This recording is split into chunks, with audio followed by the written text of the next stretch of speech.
Sobat Maestro, sesaat lagi kita akan bersama-sama mengikuti program Bible and Coffee bersama Pendeta Glenn Latuheru dari GBI Glow Fellowship Center Bandung. Selamat mendengarkan.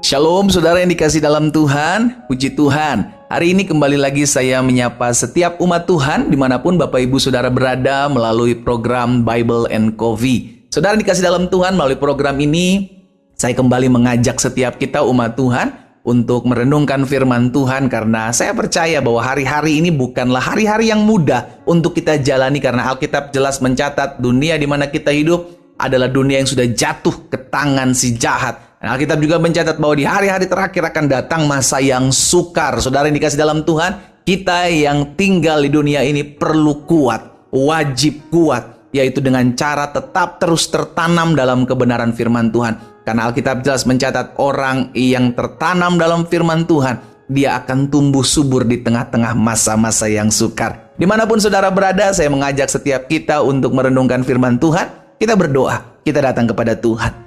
Bapa, terima kasih buat setiap kemurahan dan anugerah Tuhan, bahkan kasih setia Tuhan yang selalu ada dalam hari-hari kehidupan kami. Tuhan, kami rindu untuk mendengarkan sebagian daripada firman Tuhan, karena kami percaya firman-Mu menerangi langkah kami, sehingga kami tidak tinggal dalam kegelapan, namun kami tinggal dalam terang Tuhan yang ajaib. Sampaikan sesuatu bagi masing-masing kami, ya Roh Kudus.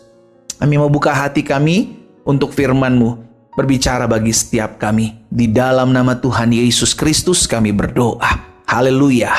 Amin, amin. Puji Tuhan. Saudara yang dikasih dalam Tuhan, suatu kali Tuhan suruh Samuel untuk mengurapi salah seorang dari anak Isai. Belum dikasih tahu bahwa dia adalah Daud. Itu sebabnya Samuel pergi ke keluarga Isai, saudara yang dikasih dalam Tuhan, dan bilang, suruh panggil anak-anakmu, gitu kan. Dan apa yang terjadi dalam 1 Samuel pasal 16 ayat 10 sampai 12. Kita lihat saudara dikasih dalam Tuhan, apa yang terjadi. Demikianlah Isai menyuruh ketujuh anaknya lewat di depan Samuel. Tetapi Samuel berkata kepada Isai, semuanya ini tidak dipilih Tuhan. Jadi ketika Samuel datang ke keluarga Isai untuk memilih salah seorang dari anak Isai, yang kata Tuhan, aku akan mengurapi dia dan akan kutunjuk raja, menjadi raja bagi orang Israel. Satu persatu anak Isai lewat. Saudara yang dikasih dalam Tuhan, tidak ada yang dipilih. Anak pertama lewat, anak kedua lewat, anak ketiga lewat, sampai dengan yang ketujuh yang sudah dipersiapkan Isai di sana. Tidak ada yang dipilih Tuhan. Itu sebabnya di ayat selanjutnya, ayat 11, Samuel bilang begini. Samuel berkata kepada Isai, inikah anakmu semuanya? Apa dikatakan Isai? Masih tinggal yang bungsu, tetapi sedang mengembalakan kambing domba. Kata Samuel kepada Isai, suruh panggil dia, sebab kita tidak akan duduk makan sebelum dia datang kemari. Saudara dikasih dalam Tuhan, sebelum masuk di ayat 12. Kita berpikir begini, loh kok kenapa yang dituju dipanggil, Daud tidak dipanggil?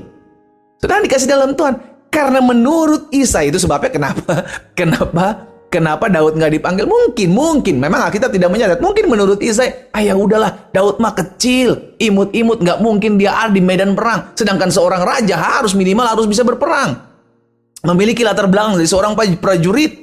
Daud nggak bisa berperang. Iya kan? Dia hanya mengembalakan kawanan kambing domba saya, kata Isai, yang hanya beberapa ekor saja. Tetapi Samuel suruh panggil dia, panggil. Ayat 12, perhatikan. Kemudian disuruhnya menjemput Daud. Ia kemerah-merahan, matanya indah, parasnya elok, gitu kan. Lalu Tuhan berfirman, bangkitlah, urapilah dia, sebab inilah dia. Saudara yang dikasih dalam Tuhan, apa yang tidak dianggap oleh manusia, seringkali itu yang dipilih oleh Tuhan. Haleluya. Kalau hari-hari ini hidupmu tidak dianggap, hidupmu tidak dipedulikan, hidupmu orang lain tidak melihat ada sesuatu yang berarti dalam kehidupanmu, saudara, manusia melihat rupa. Itu yang dikatakan Tuhan kepada Samuel ketika anak pertama Isai lewat. Samuel berpikir, mungkin dia nih yang akan dipilih. Tapi Tuhan bilang sama Samuel, manusia melihat luarnya saja, manusia melihat perawakannya saja, tetapi aku, kata Tuhan, melihat hati. Tidak dipilih oleh Tuhan. Saudara dikasih dalam Tuhan, apa yang tidak dianggap oleh manusia, Daud tidak dianggap oleh Isai. Kenapa? Karena Daud yang pertama bungsu mungkin gitu kan. Dia mungkin masih orangnya kecil, kemerah-merahan gitu kan. Aduh, terlalu tampan untuk ada di medan perang gitu kan, saudara. Tetapi itu yang dipilih Tuhan. Kalau hari-hari ini engkau sedang tidak dianggap dalam komunitasmu, dalam keluargamu, engkau merasa dirimu kok kayak aku nggak dianggap, aku tertolak. Saudara yang dikasih dalam Tuhan, dengar baik. Apa yang tidak dianggap manusia, itu yang dipilih Tuhan. Apa yang bodoh di mata manusia, itu yang dipilih Tuhan. Apa yang tidak diperhitungkan di hadapan manusia, itu yang dipilih Tuhan. Tetap setia, tetap rendah hati, karena promosi itu datang dari Tuhan. Sama-sama taruh tangan kanan kita di dada. Sama-sama bilang sama saya, promosi itu datang dari Tuhan. Tuhan lihat setiap kesetiaan saudara melakukan apa yang Tuhan titipkan kok. Daud belajar setia. Daud tetap mengembalakan dengan setia. Dia jaga, walaupun itu hanya beberapa kawanan kambing domba ayahnya. Dia jaga, dia pelihara, dia lakukan yang terbaik. Saudara dikasih dalam Tuhan. Dan itu yang Tuhan perhitungkan. Karena Tuhan melihat hati.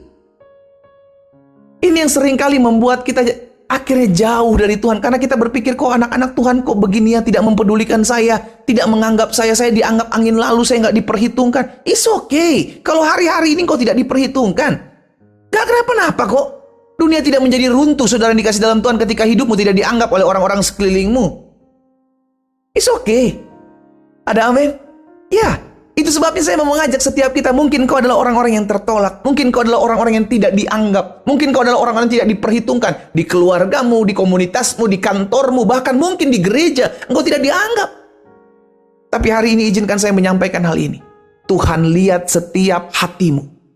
Tuhan lihat setiap apa yang menjadi isi hatimu. Tetap setia. Tetap lakukan yang terbaik. Tetap jaga hati. Jangan sampai hatimu dipenuhi dengan luka oleh karena penolakan orang-orang di sekelilingmu. Jangan sampai hatimu dipenuhi dengan kekecewaan. Sakit hati, Pak. Saya diperlakukan seperti ini. It's okay. Bahkan Yesus tidak dianggap kok di kampungnya sendiri. It's okay. Saudara yang dikasih dalam Tuhan, saya mau mengajak setiap kita. Hari ini dimanapun kau mendengarkan firman Tuhan. Orang boleh menolakmu. Orang boleh menganggap engkau nggak dianggap, engkau tidak ada, nggak diperhitungkan. Tetapi engkau tetap berharga di mata Tuhan. Yesaya 43 ayat 4 firman Tuhan bilang begini. Oleh karena engkau berharga di mataku, oleh karena engkau mulia, aku ini mengasihi engkau, maka aku memberikan manusia sebagai gantimu, bangsa-bangsa sebagai ganti nyawamu. Oleh karena apa? Oleh karena engkau berharga di mataku. Sama-sama taruh tangan kanan kita di dada. Dimanapun saudara berada mendengarkan firman Tuhan hari ini, letakkan tangan kananmu di dada. Sama-sama bilang sama saya, hidup saya berharga di mata Tuhan. Sama-sama bilang sama saya mulia di mata Tuhan. Amin. Itu sebabnya kenapa Daud pernah menuliskan dalam Mazmurnya, saudara dikasih dalam Tuhan, sekalipun ayahku dan ibuku menolak aku, tetapi Tuhan menyambut aku. Karena Daud tahu bahwa Tuhan tidak pernah meninggalkan hidupnya. Siapapun kau yang hari-hari ini merasa tertolak, siapapun kau yang hari-hari merasa tidak dianggap, engkau tidak dipedulikan, engkau tidak dihargai, bahkan kau dipandang sebelah mata, izinkan saya menyampaikan hal ini. Tetap jaga hatimu. Karena jangan-jangan engkau adalah orang yang akan dipilih Tuhan untuk melakukan pekerjaannya yang mulia. Jangan-jangan kau yang akan dipilih Tuhan dari sekian banyak orang untuk mengerjakan hal-hal yang dahsyat.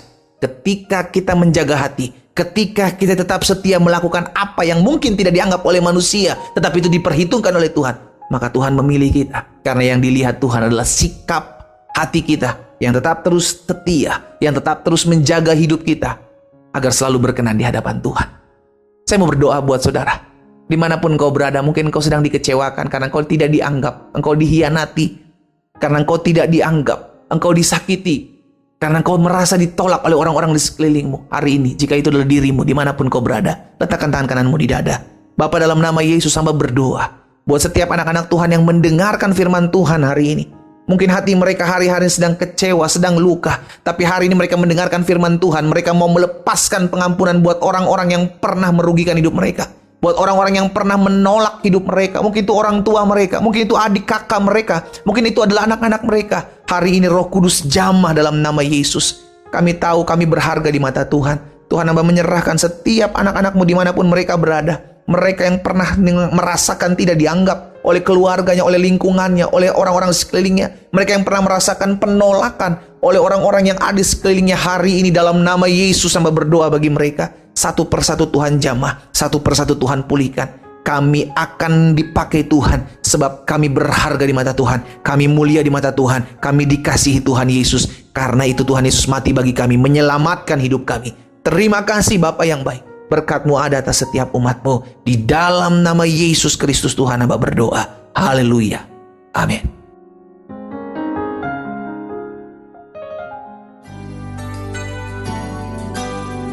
Sobat Maestro, Anda baru saja mendengarkan program Bible and Coffee bersama Pendeta Glenn Latuheru dari GBI Glow Fellowship Center Bandung.